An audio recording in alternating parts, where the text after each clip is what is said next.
Hurmatli yurgunchilar, besplatniy taksilar bor, besplatniy mana. Bekar chinnilar. Elga aytgan jeringizlarga uyingizga chayin aparib qo'ying.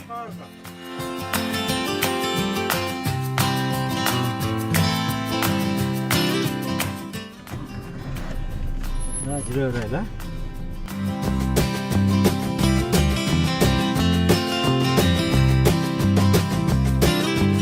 Bu yıl payg'ambar yaşına çıktım, 63 yaşga. Niyetten koydum öyle, şunda niyet kılayın, şunda Allah yolunda şu okşan işlerdi kılıp koyuyor dep. Endi meni görüp balkim başkalar da şunda işlerdi kılar. Rahmat, tam bomba.